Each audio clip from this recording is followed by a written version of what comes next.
ama sain he program en tu zong zong te chu bai kan book ve ka chu Mizoram Board of School Education chuan me so pasari sang ni som ni patni tholeni khan HSLC examination sang ni som ni patni result ti chu ka chung zinga chuan government zero high school a zirlai patni lalom zori changte apa lal ven puyale laram din saga apa vanal moya sial ho khu ve ve chuan te chu distinction an pasa when I hear Silo Educational Staff Association sesa min mani biang biak na kan nei do ni ya amai ro chu ram din sa azo ka hi tunlai shule covid free na man ve lo maya chumi de wa chon voina ani hi ka zinga lo tel thei lo wa koi kan ti le ya anu ro kan zinga ro tela lakina thu toy de kan la zo do ni ti chuan ama sain alom zoli changte Silo Educational Staff Association hin lom puina chubai kan bu ka che ama sabera in chung ko chan chin mi fil ma satala inu le pa te in una sang in ni ti tere una tu la ge nge thil zirme kan nem nge ti me ti ve te kha ma sabera mina shin ka che an bisu in housewife ania apa he government middle school sia lo ka juje to ye to ka una kung kan ya ke na hi ano kong der kan ye so kan ko ber han BA so to a kan na han BA akal ve me ka ki ma ki sia na class alo le in una te ko i result kan ke ra chang chuan matric chua kin ni ta vek mai kan lom pi le mai cheu ti chuan kan han share dana in una bi le ka thiam thei tak ni kan share i una te ko ha government Silo high school an ta khan matric kha in division ating an lo pass to le kha mina shi ma lo lo ta che kan ko ber kha first division a pasa kan ka utsa alai kha distinction a pass ko distinction a pass so na ma distinction e pass ne ko ha lo le mai ani una hi kan le tha ta kan khan Silo high school atangin matricam pass ko feka ani kha chuan takin first division au ko ber passa ador lega distinction a passa no pang ber lo so sang te distinction a pass ko kani lomom le maya thil pakhat kan talan du chu Silo high school a hian din tira chongin subject zong zong le tar mu hi kan la nei ngai lova ti chuan tun chum a hian Silo high school atangin avoi khatna tan lalom zori sang te hi subject zong zong English mizo mathematics science le social science subject ate letter marks na huve ka hi alom kan ti le ani ti chuan ni le mandi result chu ta i result sheet ti kha din thi ne a zuang vak vak lo mi ni a vak vak me nge dia lo lu tu ka va te ni mi tu te tla nge ti nge i sia ma saber kan nang ma na la ko ta i result pa wala ma lan chwa ti ko ka nei chwa la chung ma ka lo be me na kian ka ru wa na ka sabera ka ni be se ai ni chwa ka lo ne ke ma han ka lo me su ani chu result chu khoi tang ne in lo shia ta Tarao changing dia, madi luma changing dia, koi changing dia, semua tu lo kia. Kan result swani kan yang kecil ya, wal kan ina apa ni tu kan ya. Kan jelok tidak wah, anu tu kohar ina orang kohar macam tu. Jadi tu result koi nanti, kita untuk don jadi mo, ani tak tu result kita dah. Tapi kau yang loban net kami di hal siapa bagi nanti, tapi an lo siapa tu loba result lobom tak nanti, cuma lobom. Along le ti chuan ni le tun HSLC exam sa ni som ni pahlia khan subject sang sang ma dan kha min sin te English ra khan maksudnya khat kwa mizowa maksudnya kwa maths ra kwa science kwa khat le social science kwa ni ti chuan in ma bel khom sung sung chu ma zali som li ni ta ti chuan matric a hianin full mark sanga ania subject nga hi ania chung zinga chuan distinction a pass to hianin mark zanga chuan mark zathum som sari panga muangaya ti chuan lom zori hian mark zanga mark zani som li amua distinction mark chu han khu chiang le ti chuan HSLC exam an nei ta a chumin nuwa chuanin result lo tak tak kanan hre chho ta a ti chuan eng sikula changin nge i local a khoi changin nge zirna buli tran ti te ka mina shil ta che school ka tir chang le atara ko ya cha BS ya chuan nai le te ha sa high school Selo high school PS chuan nursery changin class 10 chuan ba chu selo high school ta charani ani le ino panlai le tuhun theng hian nangma in thangana le ka thiam thei ni ning chia nge nya a van tlang ka chu ka phaveanga ti ning chia pa kam dan cha le che kai le dan tan chun ke kha chu thiam thi le kai ya ka zir dan le twing le kha khai sun du khate ka thiam chak ve he chumi ni chuan in pola poti thapol ti thin nge ba he ta pon dim lama changin enge kha khanin ini na chi de khan soi re enge ni pol ti na kha ti thapol ka ni de usi ka he han ting chi de ka bina sui te ma si kuli ka thenin ka school kan to na jong ma ti thapol ta sa ka ni sia lo le me ti thapol da de de usi ni chu ti chuan ei voina silo khua chuan report ti rom bek ta alarm zirle ze tu le khon zirle ze tu te ke ile khasir dan te koi shet te koi cha ve mai theya mi hi kan le khasir dan hi nang lova chen chu zingla ma ta ka zira zanlama meng rei thei lo te no ma chen chu zanlama meng rei zo ka zingla ka tianga thot lai thei zo te ka tiang zo te mo Isirdan style ang chi te kha lo ta kha khani eng tin nge le kha isirdan tin ni khada ta pui thola kin ta kha ring za nge isir thin i vel de kha bina thile da che ta hian da kar ma to da kar ro ve lo ga je thina sing lo hian le kha ko je tam vak lo zo ga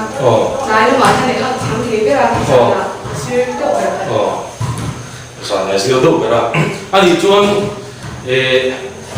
ni khada da ka ngai se chu zi ngai ko ma phak le ne mo to ma ve sir ku thata kan ne ni chu tun la thalai te kan thot lai lo tin na mi ba ka chang tu chuan but rei tuk tuk ta kha alo rem lo ni ti voila lo zo chang te tong ka changa kan she da chang khan in zir na tu kan ne ni thalai ten zi mut rei te hi zir lai ta chu na rem lo ni mi ba ka mi chunga kan le to chuan zinga de ko lo thok ma ve zela ngai ni ti kha she thar le ila a tho me ti chuan lekha izir to na re na he ta pon tiang la tang pon ni se ma he ta high school ka theng pon ni se eng subject nge nuwa mi ti dewa eng subject nge hari ti de uchin gina shule ta che English subject hi nuam ka ti bera ka she thiam der bo ka maths hi har ti bera Messi har ti da enge English subject chu zirtir tu wangi tu nge nang ma lama an wo mi ti ve shi bi zir tra ti ra tangin English chu nuam ka ti ve shi na ban lai kan ani dak chu lo om le mai subject a gen tu sam sam ni kan ya tunlai mizo chalai te na har sa kan ti pol English ani chu lo tu ya lo ma ti ber mai chu ma te ko chuan kan tui kha alo ni dang lo ni ko in kha chu an dem tu kan lo ma ro chu ani ka subject tu ber chu English ani ya mathematics lo har sa ve ko ma ro chu a har sa na ber ro chu le taram hu loi box ya lo zir ka sa he ani a thiam lo ber subject dia hi ta khan le taram mo mai chu wang chuan zirlai ka ko in kan har sat na hi kan har sat na subject hi kan ngai tha chuan ke mani min pok niam tu ani theya ani atanga kan zir tur chu har sat na ber har sa ti ber subject a khan thei to pa chua letter marks hiam huin marks ong le pa ko lai ho the ni en ton tur kan nei chhe mai ti chuan ador le han kal le ta da lekha zir hian by heart system in ikal de pok mai nge nia he thiam chungin in zir de uthi Shatan lo chu an nei ve chi tho a se ka zir tam ri su shatan tung chi na cái tiếng chung dictionary cái này chỉ là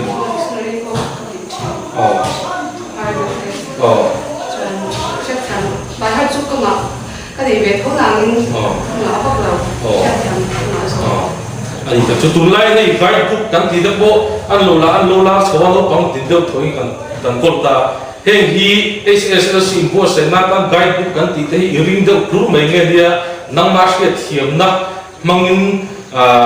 cái bút cả nang mà bùi tua tan cho mang nghe khác hàng suy sao thế cái bút chút cần ring được cho ra mà các cái bút chút cần kêu về sinh thôi bây giờ lại tiền ông về sinh mang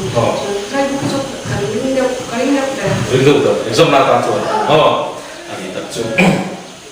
thì cho anh được là hey tu na government high school matric chata kini zir chua ka chu ta chuan I kal na sikula il zir tir tu de zir na hi a thato ki tiam in du thu sam lo deu te nem chu ti chuan di zok ta sela an ti de ega mo ne kha zep ne ho lo vin mina shila anh zir tir ki an chhe ya thấy tốt cháy nên zir tir china anh thật cái sát thằng lại cái mình cho chỉ na anh thật thôi cho ăn sáng thì biết rồi mà đi zir tir na chuan try ti to sikul dang zir tir tu te angai di bi lem lo ti tan bo ani chuan in lo hom le mai zilai no pang te koi khetla na tho me hei tu na subject zong an le tar bu thei an ne ya ti chuan khodang sikul thazok te ko alom mai the amaro chu keini khua silo high school mi zirtir tu te chu mudang zirtir tu te ngai bi lo bi dan thatok le ni ti la lo so ri chang te tongka tang kan thea chu sirlai lo pang silo khua lo pang te ko in hreila a tho me ani le I lo tin theina tan hianin tuna matric result do takin de thena tura tan hianin I chung te hian I chung te en takin ngan koi moi khen tiang takin ngan support che chung te so ingi ma ni support cha em ma cho anh ấy support tu gần như anh ấy muốn mà vẫn để khai cái support là đi anh ấy vẫn để khai cái support alo hom le bai ne chung te zir na hian chung te support na te lo ki chuan in lo tin na sang tak te ko hi a then thei lo chuan ni lo a then lo har sa te thina chung ten phur taka kan zir lai te min an phur pui hi chuan zir lai te tan ko hian alo phur em ma zan lama te le kha kan zira kan nu le pa te na mo zana te min lo men puya achaga kan ei tu thing pui lo te min lo bo se sa ken zir lai te tan hian a phurom du le ni ti te ko kha nu le pa te lo khetar le ila zir lai te hi kan pui na mo le kan support na mo le ni ti kha lo khetar le ila tho me ti chuan nang ni hi hei in van duaya kan lo khet danin covid shilen lain sikulin kala kumchan ve thau po thing mang lo hi offline sikul pa ngai class in dei heya chu ta chuanin syllabus te kha atam he mai sia classroom zirna piala ma hianin I zirna tam pui tu ta YouTube lam te bo tu te mo channel TV la mo enga mo han man tang kai chok tang kai nei next sige den ga che YouTube la ma hian har ke ma bang YouTube là hay xuân cần xét theo lòng lai rồi YouTube là rồi sẽ lại cô cần cắt lấy mấy thì gì đó anh đi khóc mấy để classroom mà hay xuân sự tiếp tu tên là xoay lâu đi qua cái này xí lâu và anh lại mấy lâu ngày thao được hay xuân YouTube về là cái xuân cái này là cái đủ like đấy cái thằng reward lệ thế à cái tiền khai đi anh đi qua lâu số trăm cái về này YouTube bao giờ in mathematics là xuân tu cái channel này em đều biết thế này anh đi tập trung còn thì sẽ là YouTube bài hiền cái mà đi mình chọn quy thấy tu zirlai kan zirlai mình chọn quy tu thấy tu channel hi ông nuôi lên thì cái zirlai kan sẽ là làm cái mò cái mà đi trả số rồi vẫn đi trả số mình muốn là em nói lâu hiền kan zirlai mình chọn quy tu hi YouTube bài hiền mình giống trong ngày hiền tám tập ông mình đi thì ta sẽ là chọn mẹ chúng ta có chú zirlai ta có im với là cái công na hiền kha chốt trong cái cái lỗ tung tay là chốt mẹ zir tiêu tu tên này số yang khanin kan rôn đam lỗ thì coi kha trong khanin tất cả các sẽ thấy rồi nên coi là lỗ chốt trong cái à thì xuân online là một YouTube nó chút tiếng là in lekha mathematics zir na chuan in is zirlai a thazom mo a thau zong no enge ngong nei hian antina I hemi phone kan ko do gi chuanin kan ai thil dang me chua te hi lo ola ka zir mathematics ka zir hun tura mo dang ka zir hun tura dan hun da peng sal tu khan ti hat ye na sa zong ma thau zong ngong nei kha dang la le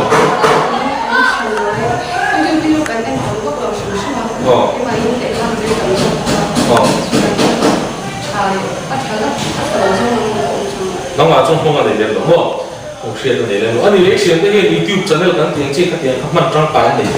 Cô này về chuyện này có chuyện thì mấy trận hay trận này không mà mình anh ấy về sẽ chuyện anh ấy còn phải share thằng rồi lại anh ấy về mấy điều gì nữa. Thật nè, tấm lẽ vậy mong trang bài thì ban chuan. Thì chuan YouTube bảo vệ thế lệ khá sự ít lệ khá sự trong quy tu ta nhưng man chuan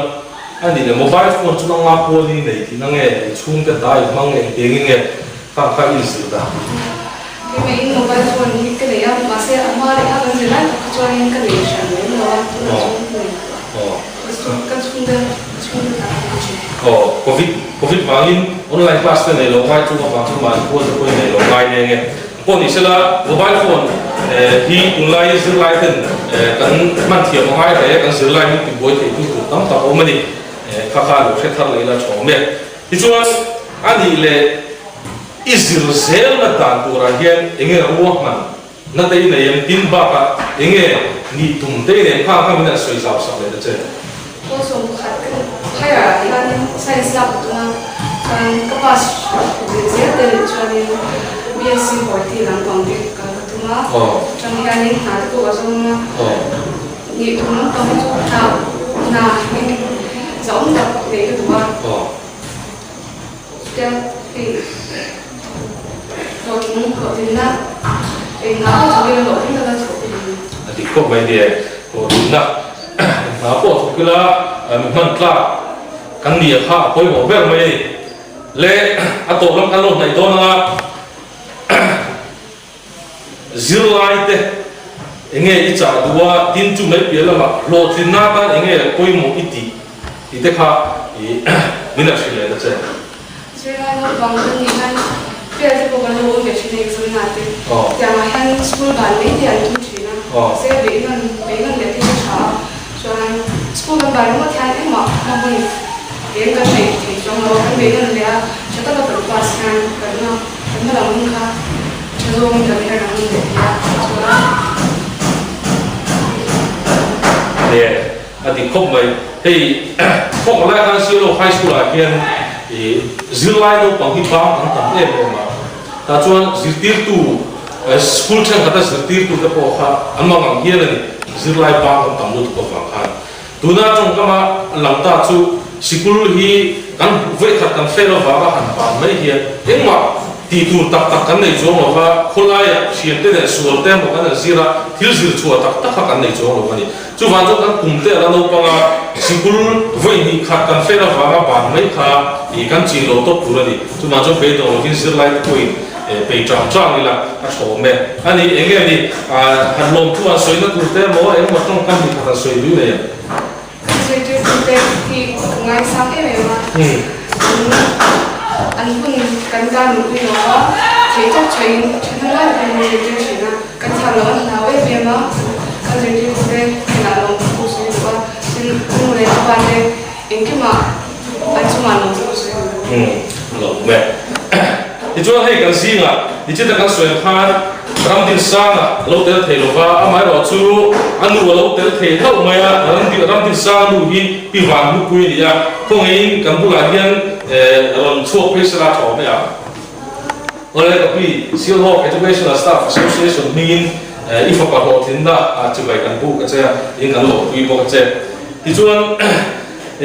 ram tin sang à thì chúng ta cần soi phan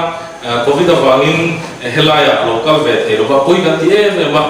handam sela làm tel thì sela cái gì lea chút thì rolling hey nang lúc tel thì lâu mấy chúng mà không lúc em mà ram tin sa thì nghe ale hasir trong thì sikula cái trong thì ra hiện nghe thì cũng rất là chuyện đấy con ta mình tin nghe tiếng thì con tên thì chuyện rất là nghe thì khác khác qua về là cái chuyện gì nursery ni jangan atiam tepol itu ni dia cara no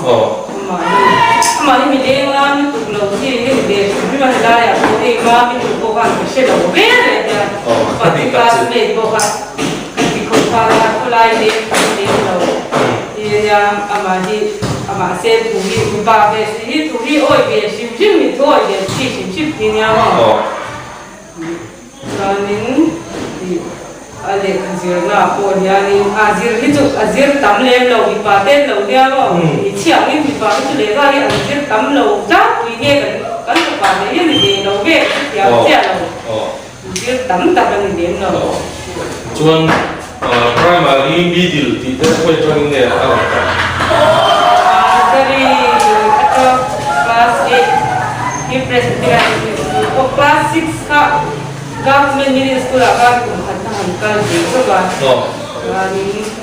anu anjir claim itu juga akan itu lah wajah maka PS akan kanda harisa kan kelas 8 tu akan bisa PS akan no. Ani tak cu. Guna di bangku itu orang kan mau kan sih dan kanin serti itu dah mau pernah po lo nak telah serti itu dah ke di no kan serti nak hian no bang te po hian du khop lo an lo nei ve ni dia langa chu van chuan sirtir tu te po in en le na tu an nei ni ti kha lo lang nga la heta ni la thom le ani ram din sang hi ale khasir na ko nga hian in ting in thu tu yam support te pe thapo ken ding nge kha ting la ma khan lo tan pui ve thin da ka hria da cha no pui ve ko e am so te su kan boy pui ve ve ka ma hi Pate lo dia mari mo in hai ko lo chi a lo ni ko ga kim ma je lai su ko uniform thing kan boy tu dia kan them to in a le kha je na chuan in la ma te chuan mi pa chu in chu ku ra kan lo chhor te ka lo wa a je pe lo je kha ni ma ya ku ni kha chu ma se in ni su ko to ni de chuan in ko mi de kan lo ni a la ma te ka troi ke to ra ti ka ngi mo le ka se no pu tho chu tu tok chu in pe tho azir pe azir mai ani tak chu ti chuan enge ni in fa pa hi akal se la tu ra hin in bula hian enge chu sir ka cha kan tiang chi te mo so ya mo ne yam an ni tu te ka nei chu tiang zong chu le mo dia chong khang an cha so te le ke ama cha ni o science la hi adua ma se science la adu ka mathematics a kan alo le wa school kan zong be dong wa ma se ni private da ma ati thela sai se cha ka ta ba ma ni in the ram na ban ngai da private da kan ti kan ti do na ko science la du kha